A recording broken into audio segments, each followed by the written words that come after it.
You're listening to TIP. On today's show, I sit down with Todd Baldwin to talk about how he has been creative when investing in real estate to achieve financial freedom and become a millionaire at such a young age. Todd started down the traditional corporate career route, getting a job in sales, before becoming a successful full-time real estate investor. I first heard Todd's story on the Bigger Pockets podcast, and I was super impressed, so I knew I had to have him on my show. I love how creative Todd has been with his investing, how successful he's been with it at such a young age, and all while being in an expensive market. I think you guys are going to really enjoy this one, just like I did.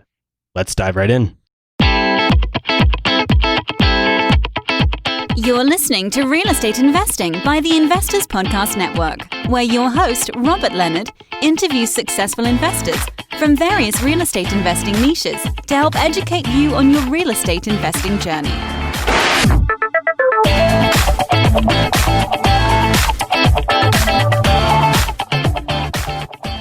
Hey everyone, welcome back to this episode of the Real Estate Investing Podcast. With me today, I have Todd Baldwin. Welcome to the show, Todd. Awesome. Hey, thank you so much for having me on. It is a pleasure to be here. Tell us a bit about yourself, your background, and how you got to where you are today. Quick sort of 30,000 foot view is I have one of the oldest stories in the book. Unfortunately, it is not an uncommon story. I was raised by a single mother, watched her struggle with money and finances my entire life, and knew that wasn't what I wanted for my future and my family. So at the early age of 12, I got my first job, started my first business when I was 15, learned how to invest and make money online when I was 19, and I bought my first house when I was 23, and the rest is, as they say, history. I actually have a very similar background. I started my first job when I was 14, bought my first house when I was 20 before I graduated college. So very similar timeline there. And I'm excited to get into our conversation today, not only because of your return numbers, they're incredible, but also because your strategy is very interesting. And it's not one that we talk a lot about here on the show. And you're doing it in an expensive market. And I know there's a lot of people that think that they can't invest in an expensive market. So tell us exactly what your strategy is.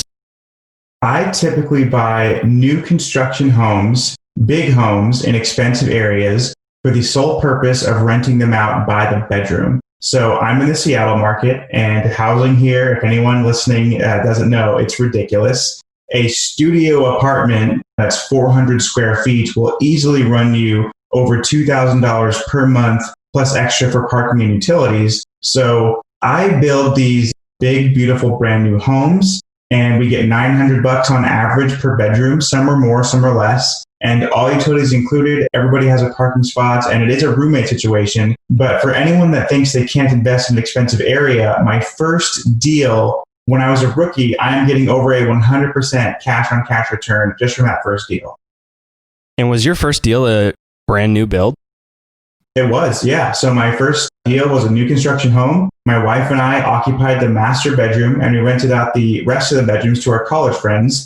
We lived in that for 9 months before buying our second house. And then 3 months later, we bought our third house, and we ended up moving into the third and getting that owner occupied. So why did you get started with this strategy? Why didn't you go with a more traditional strategy like a flip or just even a traditional rental? Well, that's a great question. Well, the beauty about house hacking is, number one, I needed a place to live too. So my wife and I, who at the time was just my girlfriend, we were looking at renting a place in Seattle. And we saw that for a 1-bedroom, 1-bath, we were going to be all in probably $2,700 a month. It was a little bit bigger than a studio. And at the time, I had a 6-figure salary, and she was doing well. Also, we were young, 22 or 23. So I was very fortunate when I dropped out of school to take a sales job making 6 figures. But even we were like, this is ridiculous to spend that in rent. So we started looking at houses to buy, and we saw that just outside the city limits in south of Seattle, we could build a brand new house for, a fraction of the cost that Seattle proper was. And, it's just 20-minute bus ride from downtown. So we decided to build a brand new house. But again, it was just me and my girlfriend. It was way too much house for us. And so we decided to rent out the bedrooms to my college buddies, and we effectively lived for free in a brand new house that we owned. And to answer your question, the reason why we didn't do a flip or, traditional rental is we also needed a place to live. And this was kind of a double whammy of a way to make it an investment, live for free, and also get in the real estate game. Yeah, it's so interesting that it was such a new build for your first property, because a lot of new investors would never even consider a new build for their first property. Rightly so, I would say. But so it's interesting that you've had success that way. Do you only do these properties, and we'll get more into your portfolio as the episode goes on, but do you only do these properties if you buy them first as a house hack, or are you buying properties and then renting them out just by the room? So I'm buying properties to rent them out by the bedroom. I typically try to buy them owner occupied because you get a better rate and you can come up with less than 20% down. But so my first home, we bought owner occupied. The second house we bought, we had to put 20% down. It was a single family home. We bought it specifically to rent out by the bedroom. And that second house was a 6-bedroom, 3-bathroom house. In a matter of about 5 days, we had all 6 bedrooms leased out. And the cash flow after all the expenses every month was right around, I think, between $2,500 and $2,700 a month immediately on that, one single family home. That's when we realized that there was a big business to this. And it's funny because most people who invest in single family homes, the cash flow can be, just a couple $100. We have one house close to the airport where the monthly profit on that thing is bringing in $4,000, and it's crazy. Yeah, that's very high for one single property that's only a single family, not a multifamily with 6, 7. You could see that out of a 8 to 10 unit property, but just a single unit, that's very high. When you were getting into this strategy, did you study any specific resources, or did it just kind of come about from happenstance? I know you mentioned you lived there and then you decided you wanted to rent out the bedrooms. Did you just kind of think of that on your own, or did you study specific resources, or how did you learn about it in the first place? That's a great question. So, I read plenty of investing books. I'm really big. I'm a huge fan of Warren Buffett. I also like everything that Robert Kiyosaki has to say about assets and liabilities. But of course, my strategy is so unorthodox that there wasn't really a roadmap to buy houses specifically to rent them out by the bedroom. But what had happened is I had a terrible roommate in college, and then I lived alone for a while. I just kind of remember thinking about all the problems that arise with roommates. And then when I got my sales job, I was making more money at the time than I'd ever made. I think when I was 22, I was on pace to make somewhere around 110, 120,000. But I wanted to buy my own real estate. So I ended up renting a room in a house for just very cheap in this area. Now, the guy who owned the house, he just owned the house and he was living there. He never bought houses to then rent by the rooms. He was a divorced guy, and he thought, well, maybe he'll have roommates. So I wanted to take what that was and make it a lot better. And so that was kind of the idea when we bought this house. And my wife and I actually argue about whose idea it was. She thinks it was her idea, and I think it was my idea. But it is a unique strategy. And to answer your question, no, there wasn't a whole lot of mentorship or a roadmap, if you will, to get there. We just kind of had to figure it out. It's great that you mentioned Warren Buffett, because here at the Investors Podcast, that's what we're founded on. We were founded on studying Warren Buffett. So I know the audience will really enjoy that. And I think it's interesting how you stumbled onto the house hacking, because that's exactly what happened to me. I bought my first property and it was only 2 bedrooms, so it was nothing crazy, but I never went in that second bedroom. I tell the story about how I went probably 2 or 3 months without even opening the bedroom door. And then I decided one day I should probably do something with this. And I ended up renting it out for $700 or $750 a month. And my mortgage was only $1,100. So I was only living for $400. I was like, this is pretty great. I didn't even know I could be a real estate investor. I never thought I could be a real estate investor. And that was just kind of how I got started. And that's kind of spiraled to what it is today. So it's interesting to hear that you had a similar situation. Do you think that this is a good strategy for a new investor to implement? And how can someone who's new to real estate implement this strategy? That's a really good question. So the short answer is yes, absolutely. The longer, more complicated answer is it really depends on your market. I mean, I live in Seattle where housing is so expensive that people are happy to pay $900 for a bedroom. They're actually thrilled to. To put it in perspective, we got our first tenants January 1st of 2016. And to today, in 2020, across 35 rooms and 6 houses, we have never missed a month's rent. We've never even missed a day's rent. And it's because the demand is so unbelievably high. But yes, to people, even if you're not in a crazy expensive market, it just goes back to you also have to have a place to live. So you're either going to pay down your own mortgage or you're going to pay down somebody else's. And if you buy a house, even if you don't get $900 for the room, but you have a buddy that pays you $500 or $700 or whatever it is, I think it would behoove you to do that. And of course, if you have kids, you probably don't want roommates, and it all kind of depends on your specific circumstance. But I think buying a home for you to live in and then getting either reduced, like you did, only live for $400, or for free, like I was on my first, or even now, today, not only do I live for free, I actually make $1,800 per month in a house that I live in. So I think it's a brilliant strategy for anyone looking to get started. Now, what if you don't want to live there? Can you buy a rental almost like you would a traditional, but rather than just renting it out to one family, rent it out by the bedroom? Oh, absolutely. Yeah, I do that all the time. We are up to 6 properties now, and we have lived in 3 or 4 of them. So we basically live in it for 12 months and then go to the next one. But so that means whether it's 2 or 3, I don't even remember anymore, but 2 or 3 of them we just bought as investments. As I mentioned, we have an 8-bedroom, 4-bathroom house that we bought specifically to rent out by the bedroom. And that brings in right around $8,000 per month in gross rents. And after the principal, interest, taxes, insurance, after all the utilities that we pay for, we cash flow $4,000 per month. So it's a phenomenal investment strategy. I love how you live there first. I often give that advice to people is, even if you don't want a house hack, even if you want to buy a property and you don't want to live with people, or you don't want to buy a multifamily, you could buy a property, a single family, and then live there for a year and move out and then turn it into a rental that way. It's not necessarily the most optimal approach, but you could still get a rental within a year for only 3.5%, 5% down, whatever it may be. And that could be a great strategy. And you're doing that. You're just supercharging it with a lot of other strategies that you could do that make it even better. We take advantage of the owner-occupied rates and the less money down. On my first property, I only put 3.5% down. And then we also had roommates to pay off the mortgage for us. It is like, I'll be fully transparent. It is kind of an acquired taste. And there are some things, of course, that are annoying about having roommates, but we do the best we can to match my personality. I was featured on CNBC. I had no idea it would go viral, but it definitely did. And that was just wild. And I had so many people message me asking, how do you stomach living with roommates? And what I told them was like, look, that's how I became a millionaire at 25. Was when I was 22 or 23, I made the decision to buy real estate, live with roommates, live completely for free, and keep investing. And it only took me 3 years for my net worth to cross $1.2 million. And so for me, it was well worth it. I'm 28 now. We're not going to live with roommates forever. In fact, the month of August, which I don't know when this is coming out, but that's not too far from us when we're recording this, I'm not going to have any roommates moving forward. They moved out in July. So now I'm 28. I don't have to live with roommates anymore. I collect about, $40,000 per month in rent. And it's all because we just kind of slow played it with this roommate strategy, and it worked out great. Yeah, I'm so glad that we're having this conversation, because I tell this exact same strategy on the show all the time, but I've never had an exact concrete example to give of somebody who's actually done it, because I haven't fully done it myself. I've done parts of it here and there, but I've studied it a lot, so I know it does work. And so I'm super excited to have you here and be having this conversation. I know people are going to get a lot of value out of it.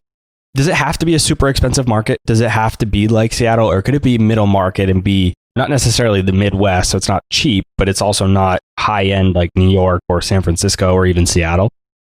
That's a great question. So I only own properties in Seattle. I'm not married to Seattle by any means. I will actually be investing in the Midwest when I buy apartment buildings, but I can only speak to what I've personally done. However, I think this could work anywhere. When I talk about the expensive market and how that helps, it's people are not only willing to, but excited to live with roommates if it means they're going to save $1,000 or $1,500 a month in rent. So in the Midwest or in the South, where if you could find a really nice apartment for $745, then maybe you don't want to go live with roommates or share a house. So I think the expensive market does help, but at the end of the day, you have to live in a home, and I'm sure you probably have a couple of buddies that would like to pay less rent wherever you are. And if they just, if they live with you, or if you even want to not have roommates, if you want to just buy a place, there are always people looking to save money on rent. And if you splice it up by the homes, it's less rent for them, but it's way above market for you. So that it really is a win-win.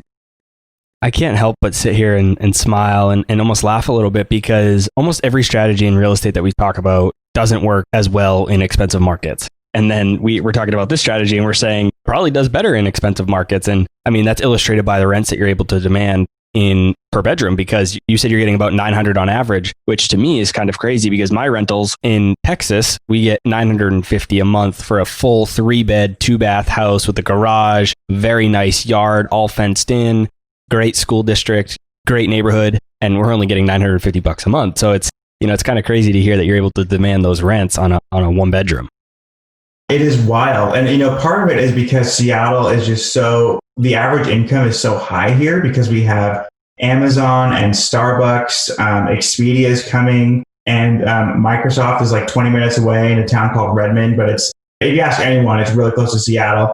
Because of that, pricing of houses and apartments has skyrocketed. And so people that don't work in tech, basically, that don't have these huge, crazy salaries, are moving to the outskirts of Seattle. And that's where I'm buying. It's the most ripe for appreciation. And it's cheaper too. I bought my first house for $506,000, which may seem like a lot of money, but had I bought that same house 20 minutes north, it easily would have been $1.2 million. Yeah, I have some people paying $900 for master bedrooms. We get $1,300 for a master bedroom, which is more than some apartments in some areas, like you were saying in Texas. So yeah, it does work incredibly well in an expensive area. And specifically, I try to buy in undervalued neighborhoods in that area that are going through a transition. So in just 4.5 years, we've also realized about $700,000 in appreciation. That's without doing any sort of renovation because they're all new builds. We hit kind of this sweet spot, if you will. You mentioned a few minutes ago that you bought a property that was, I believe, 8 bedrooms and 4 baths. So when I hear that, do you have any concerns or have you thought about what's going to be on the back end if and when you decide to sell this? And the reason I ask that is because it's a single family home. And so is there really a big market for people? And maybe Seattle's different, but is there really a big market for people that want to buy an 8-bedroom house with 4 bathrooms that, sure, it's probably the wealthier demographic could purchase that, but is it really going to sell well at that point? Or do you have to find somebody that's doing a similar strategy to what you're doing? So yeah, that's a really good question. So you're right. 8-bedroom, 4-bathroom home is kind of odd for a family, for sure.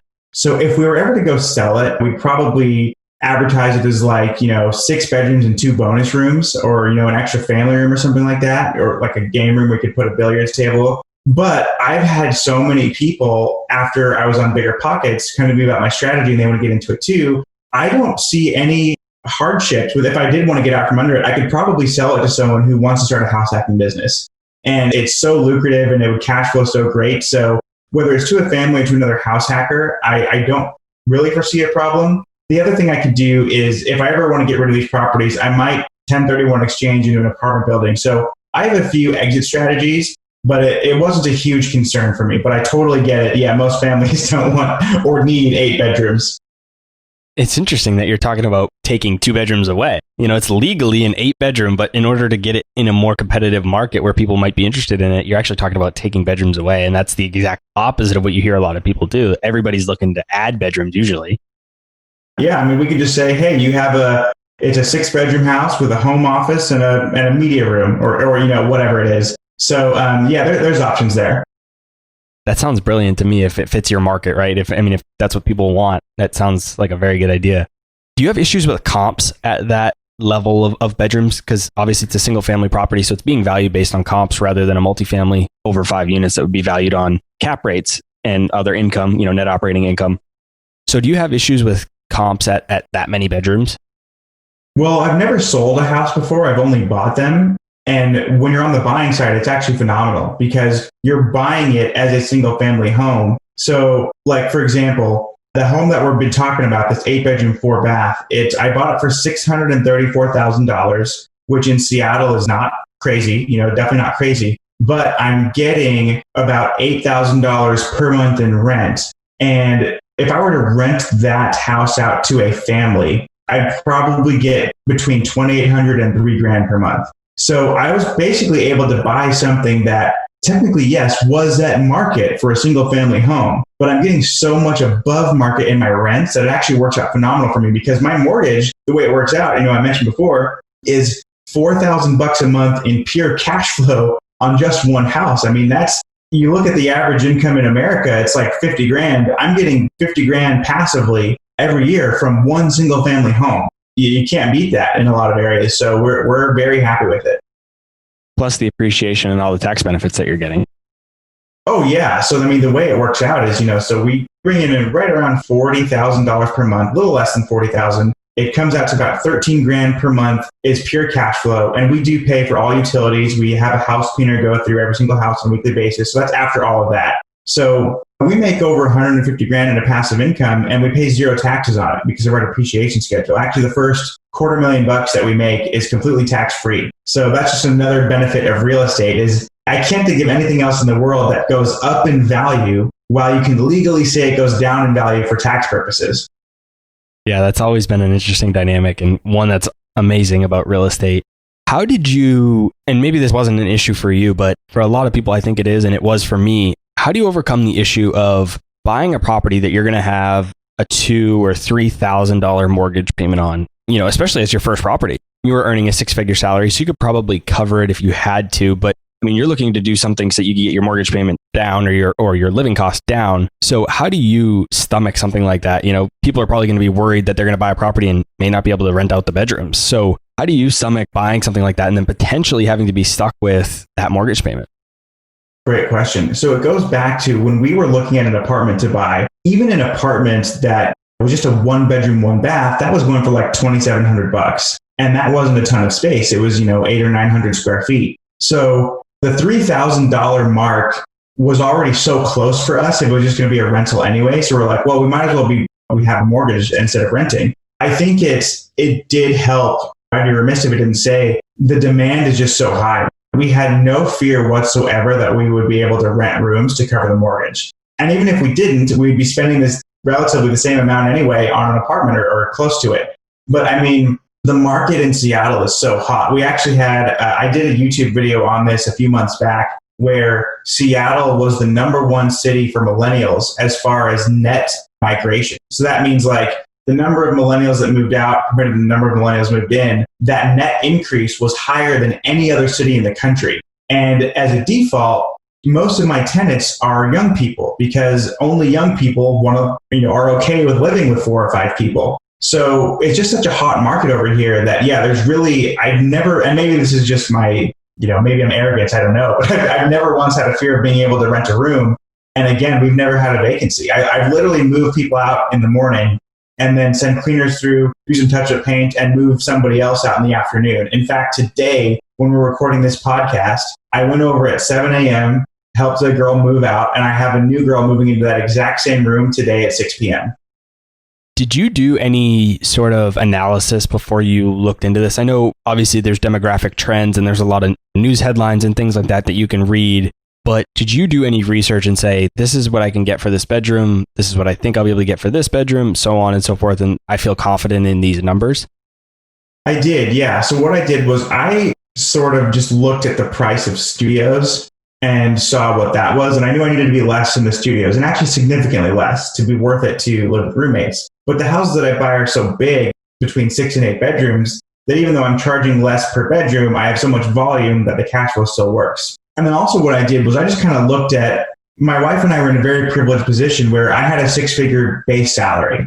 And I was still making huge commissions from my sales job. I walked home with a commission check one day of over $30,000. So we had this really high income, and we still didn't want to go spend $2,700 a month in rent. Well, if you're making 60 grand or 40 grand or 80 grand, whatever, anything less than what we're making, you also don't want to spend $2,700 a month in rent. So then we compared it to other options and studios, and we wanted to price it relatively high to attract a higher quality tenant. So we started including things like we have a housekeeper come through and clean every single house, and we have pest control every 3 months, and we supply all of the toilet paper and paper towels and hand soap and dish soap. Just because if you're always buying that stuff and your roommate's using it up, eventually that's going to irritate you. So we feel that we provide a premium product as far as the room rental space goes. Like, I don't think there's any room rental that is doing even close to what we're doing. If they exist, that'd be one thing. But even if they do exist, all of our furniture is really nice furniture. The houses are brand new. All utilities included. We have a maid. So we just try to do the best we possibly can.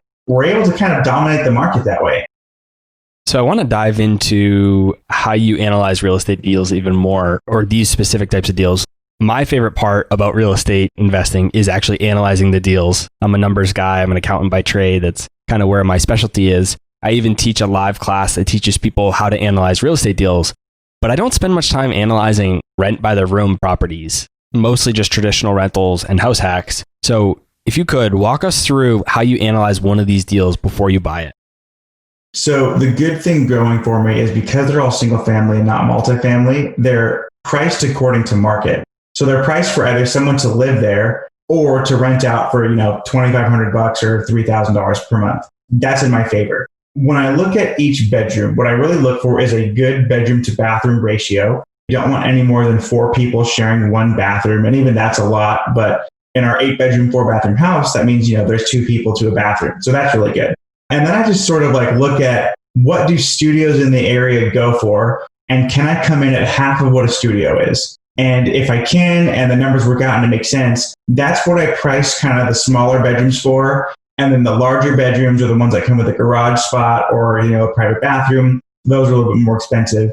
The numbers are so, as I mentioned, I'm getting a 100% cash on cash return on my first deal. And the way that works out is we put $19,000 down and we get a cash flow of $25,000 per year in pure profit. So it's actually a little bit over 100%. Some people are trying to get a 10% return or an 8% return. And heck, we're getting over 100. So it's, even if it was half that, a 50% return, that's still phenomenal. All of these are, I agree, they're very fun to analyze. And my wife is actually an accountant too, so small world. A little ashamed to say, but I'm targeting 15% returns, and I'm happy about that. I got a 37% return property consistently, but even that, that doesn't compare to 100%. There's a very big difference there in those numbers. I want to now walk through a specific deal of yours. Do you have one that we could walk through? Yeah, for sure. All right. So how much was it? What kind of property is it? And where is it located? I'll do the one that I'm living in right now. It's $900,000. That's what I bought it for. It is a duplex and it is located about 15 minutes outside of downtown Seattle. And what do the numbers look like on this? What was the down payment and what is the monthly cash flow? So I had to put, I believe, $150,000 down. My monthly cash flow on this one is a little bit lower because now I live here with no roommates, but the cash flow is about $1,800 a month. If I had roommates again, it would be more than that. And so what is your plan with this property? Were you renting it out by the room, even though it's a duplex? So did you rent out the other duplex by the room? And then also the property that you lived in, was that by the room? Yeah. So how it started is my wife and I lived in one half and we rented out the other bedrooms in our half. And then the second half of the duplex, we actually had that on Airbnb. And then we converted one of the garages into a studio that we had on Airbnb as well. Those were killing it. We had, I think, 100 5-star reviews on our Airbnb. The money was insane. And then, of course, the coronavirus pandemic happened and people stopped traveling. So we made the pivot to instead lease out the second half of a duplex to a couple. We're now getting $2,200 a month for that half.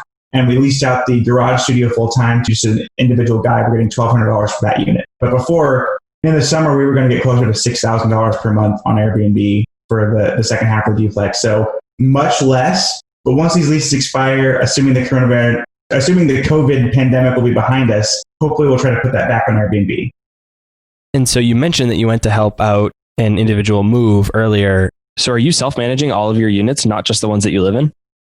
Yes, sir. So I manage everything and I helped this individual move out. She's just a single female and she had a lot of heavy furniture. So I wanted to go out and help her out. It also helps me because if I can ensure that she gets out in a timely fashion, I can help the next person move in or at least give them their key so they can occupy immediately. So I don't want any delays. This is part of the reason why we've had no delays in rent either is I'm very proactive to help people move in and out. Are you still working your corporate job while you're doing all of this? I did take some time off actually. So I took some time off from my sales job to really focus on the Airbnb strategy, which that's how it built up to be so big. And then we had to take it offline after the pandemic. But I probably will go back to my sales job in January or working in the sales arena. But for now, probably the rest of this year, I'm just going to focus on real estate and also YouTube and Instagram, just trying to build up platforms to teach people what I'm doing as well. And so if you're able to go back to your sales job, the rentals must not be taking up a ton of your time if you plan on being able to work full time and still do all the real estate business, assuming that you're going to continue to manage yourself. Yeah, exactly. So the Airbnb was taking up a lot of time, but the regular room rentals do not take up that much time. There are some days where I will work 12 hours for an entire day, but then other times I won't have anything to do for like 3 months. So how it averages out is probably about 5 hours a week-ish of actual work on my room rental business. And you mentioned a couple of things earlier that we kind of just went past, and I want to go back and I want to talk about that because I think it's going to help partially answer my next question, which is how do you manage so many individual tenants and roommates essentially efficiently? And the time period that you just mentioned, that doesn't sound like a lot of time. So tell us a little bit more about those strategies that you're using. You talk about how you have a maid and how you provide toiletries and all of those different things. Tell us a little bit more about that. So first, we have one all-female house, we have one all-male house, and then we have 4 mixed houses. So if you have a preference, then we have some options for you. The maid comes every single week and she scrubs the toilets, showers, she'll clean the oven, the microwave, vacuum, mop, all that stuff. We did that because the number one fight that roommates have is mess. So we wanted to eliminate that right away. The second thing we did was we decided to supply all of the toiletries, pretty much except for laundry soap and shampoo and stuff. And that is because we just didn't want anyone to go out and buy it and then their roommates use it up and have it be unequal there. That's another thing that people would fight about. So we just resolved that. And then the pest control is included so no bugs get inside. We cover all utilities. So we have the premium cable package with, the best internet, the highest data plan, all the premium channels. We have a house Netflix account, a house Hulu account. So pretty much everyone just has to pay one single payment every month. And so nobody's dividing receipts at the end of the month. We also do our best to match by personality. It's not an exact science, but if someone applies to a house that I own, and based on our conversation, I know that they would be a better fit for a different house, I'll show them the one that they applied to. Then I'll also say, hey, just so you know, I have this other spot right down the street. Based on the roommates living there, I think you'd be a really good fit for this house instead. Do you want to take a look at that too? And most people really appreciate that because they don't want to be unhappy where they're living. So harmony in the house is huge for what we're trying to do here. I think it's so interesting that you offer all of those different services and products and different things to your tenants because I'm sure that all of that combined isn't super cheap and that's just cash flow that's coming out of your pocket. I mean, in reality, you could probably still have all those rooms rented out without offering those services. So why are you doing that? I'm guessing it's to reduce turnover, reduce issues, and that allows you to actually have a better business. But I think a lot of people would just look at the bottom line and say, hey, I need to cut costs everywhere possible to make sure my cash flow is as high as I can. So how are you combating that? Great question. So the first thing is our cash flow is already $13,000 a month that we're making passively. So it's not like we're hurting for anything. The second thing is, I believe you're right. I think we could have all the rooms leased out, but maybe if we're not as high. We charge a premium for each bedroom, but people are like, oh, this is an expensive room, but also there's a maid every single week. And man, $1,300 for a master bedroom is kind of a lot, but I never have to buy toilet paper or paper towels and all utilities are included and we have HBO. So I do it in part to sort of I want to make sure that the high price point is justified. And I want a high price point because I feel that it helps attract just a more professional, higher quality tenants. This may seem controversial, but we have a no smoking policy in our houses because some people have headaches, it'll ruin the furniture, all that stuff. And if you just kind of look at who smokes, it's 75% of all smokers are low income. So we decided, well, we're going to have high-end stuff that it'll price that riffraff out of the market. And that may seem controversial or, whatever word you want to use. But for us, it protects our assets so much. We probably could slash a few things here and there, but we do want long-term tenants. We want a good reputation in the area. Seattle is a very tight-knit community. I don't want to be known as a slumlord or just, some guy that is milking it. I don't think of any of my tenants as tenants, actually. I think of them all as clients. It really helps. Sometimes we'll host parties for them. We'll have game night and we'll order pizza, or we'll take all of our tenants, we'll get them together and we'll all go mini golfing, or we'll go to the batting cages or have a picnic. We host all of it. And it's just a way to sort of get that community and engagement because a lot of people have terrible bosses or terrible landlords, and we just don't want to resemble that at all. How much of this do you think is impacted by your sales job? When I hear you taking them out, they're quote unquote clients, you taking them out for all these different outings and doing these different building activities, how much of that do you think is driven by your career in sales? Oh, probably 100% of it. I would imagine. I mean, my job, from an early age was to go out and schmooze people, basically, to wine and dine them and to get them on board and to get them to like you. And not that I have to be best friends with my clients or my tenants, but it helps when they like you. It's that fine line between like and respect. And so We took all of our tenants ice skating one day. We just got a bunch of houses together and took them all ice skating. Yes, it was an expense to us. And yes, it did cut into our cash flow. But we're making so much money now in rents and appreciation and everything that it's like, I don't think we would be where we are at now if we were just trying to do the bare bones, just squeeze every dime out of our tenants. Like, I think the fact that we provide these services helps them to stay longer and also just gives us a good reputation in the marketplace. Well, vacancy is just so expensive. And if you didn't provide these services and somebody decided they didn't want to be there anymore because they weren't having a good experience, and just say it's one bedroom, an average price bedroom, not even a master, there's $900 down the drain. And I'm sure you're not spending $900 a month on ice skating or mini golfing. So no way. Yeah, we had, before the coronavirus pandemic happened, we had a party with a taco bar. And so we got it catered from this really nice Mexican restaurant, and we had drinks and tacos and all these wonderful things. You know, all of our tenants from different houses came. That was $200. It was such a cheap thing, and everyone's paying us, $900 to $1,300 a month. It was such an easy thing for us to do. The other day we made quarantine baskets for our tenants where we put food and wine and all these things in these little baskets, and we dropped them off at each house. That was another thing. It was like, it's very little effort and very little money, but to them it meant so much to them. It was this thing, like this thoughtful thing. Oh my gosh, my landlord is bringing me this quarantine basket because you have to stay inside and it sucks. So we're like, here's some popcorn and here's the movie list and all these things. So I think people really do appreciate it. Even if just one of those, that leads to one tenant not leaving as early as they were gonna, it pays for itself, really, just by reducing vacancy. Well, and we've had so many referrals too. We started off doing just advertising on social media, not paying for it, but just, posting on Facebook and Instagram. I have a few tenants that we got that way, and then Craigslist, of course. But now a lot of our business is from people that actually live in one of our houses and they have a friend looking for a room to rent. And they're like, hey, come here. It's awesome. And to the point that we've actually had people that move out and then end up moving back. We've had 4 or 5 people that have moved out to live with a boyfriend or a girlfriend, or they decided they wanted to get their own apartment and experience living alone. We've had 4 or 5 people move back into our houses because it's hard to beat. And do you offer all of these same products, services, all these features of your places when you live in the property too? I do, yes. Yeah. So whether we live there or not, it has all the same features, still has the same housekeeper, same pest control company. So no matter what room you choose, no matter what house you choose, all the same utility package is included.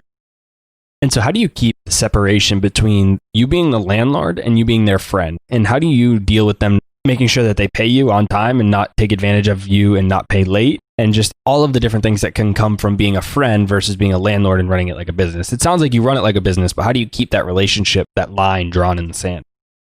That's a great question. So I think there are sort of 2 ways that a landlord or a boss or a leader of any sort can sort of have respect or authority.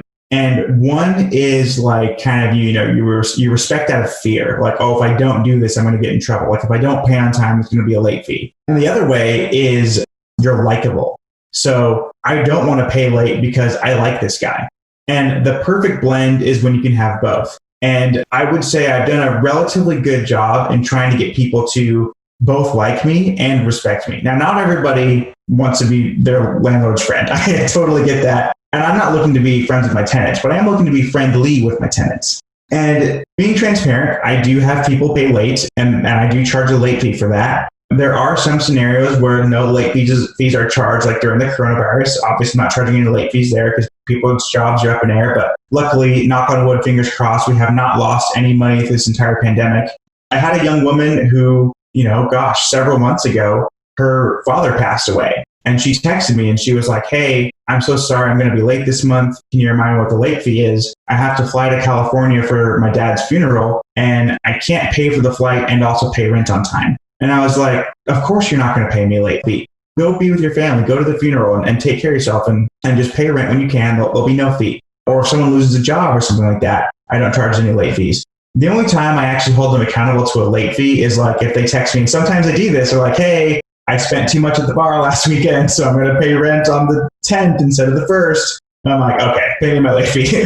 But, if it's like an actual problem, I'm not here to nickel and dime anyone. I want them to enjoy living here, and we're all people, we're all humans. Let's treat each other with respect and decency.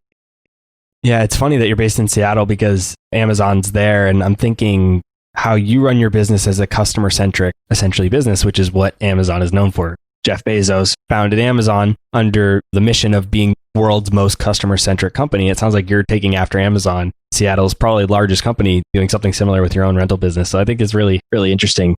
How do you maintain the peace between the tenants? I know you're doing a lot in terms of the services to help mitigate some of the risk of them fighting, but like, what if there is a conflict? How do you handle that? Do you even get involved with that, or do you let them figure it out on their own?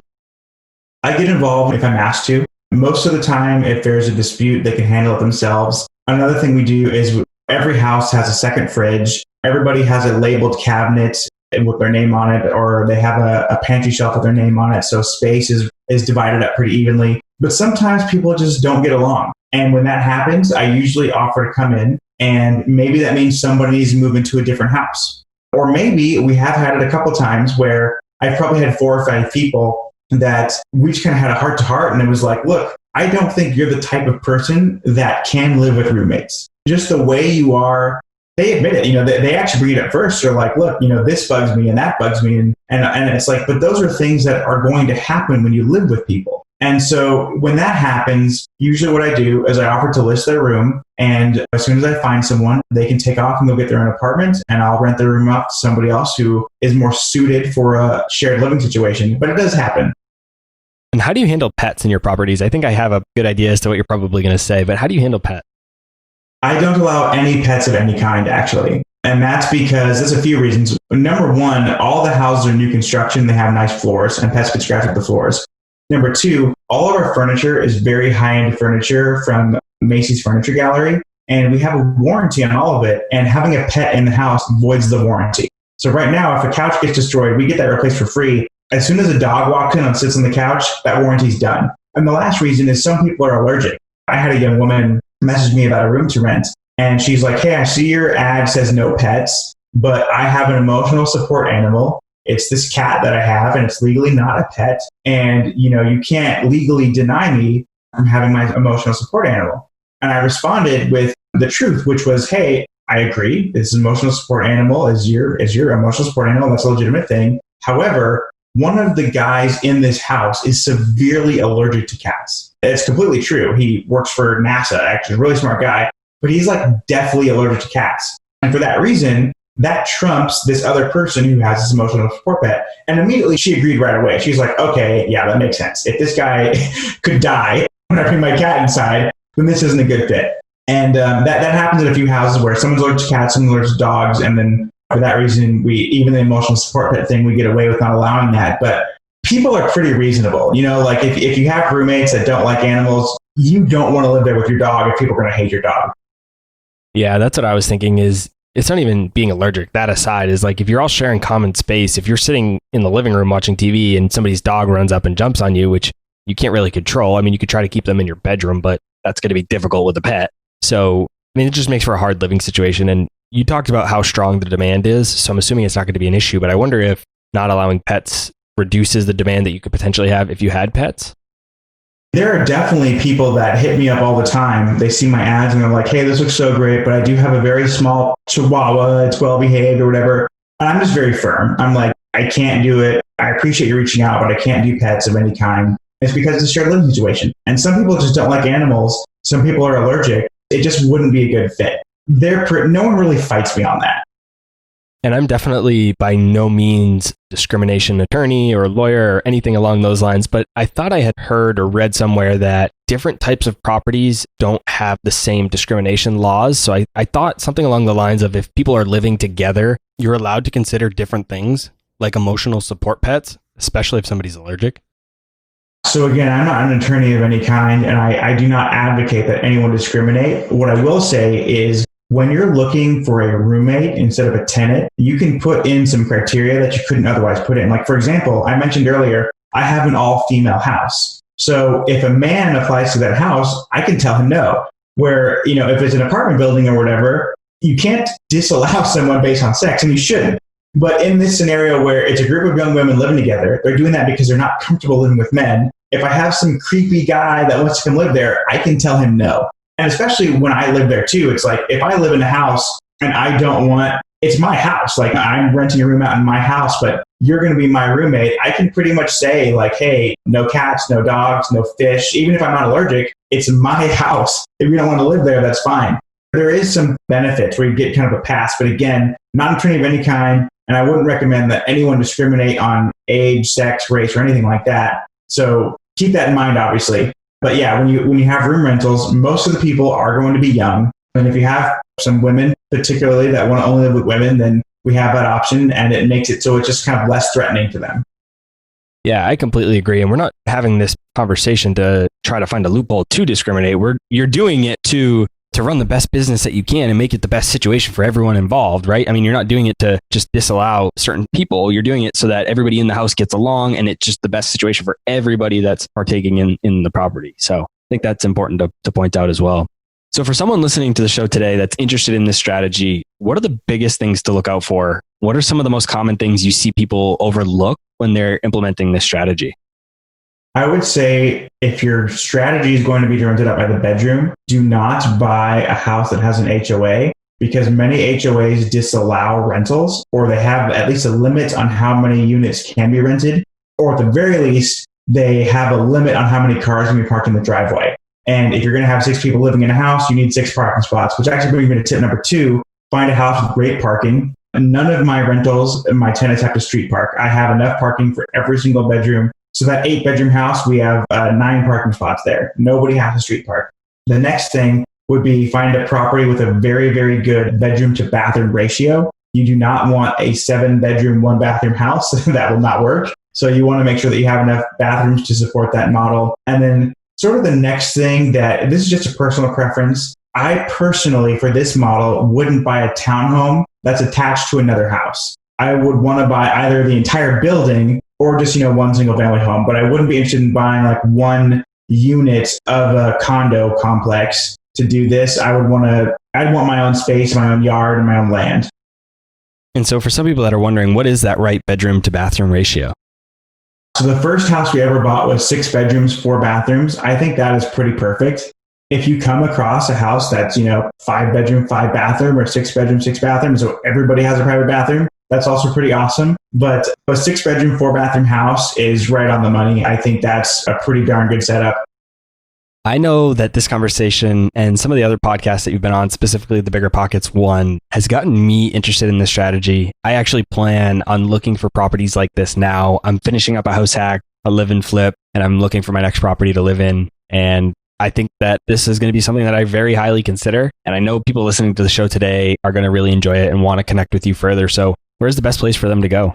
If you guys want to DM me on Instagram, it's just at Todd J. Baldwin. And then I recently started a YouTube channel. It's just my name, just Todd Baldwin. And you can find me on there. And I teach house hacking on YouTube, pretty much anything to do with financial literacy, but mostly house hacking. And I just upload videos that anyone can watch at any time and learn the strategy. And if you have any questions, feel free to reach out and I'll hopefully be able to answer them for you. Todd, thanks so much for coming on the show. I've really enjoyed our conversation and I look forward to staying in touch. Awesome. Thank you for having me on. It was a pleasure to be here. All right, guys. That's all I had for this week's episode of Real Estate Investing. I'll see you again next week. Thank you for listening to TIP. To access our show notes, courses, or forums, go to theinvestorspodcast.com. This show is for entertainment purposes only. Before making any decisions, consult a professional. This show is copyrighted by the Investors Podcast Network.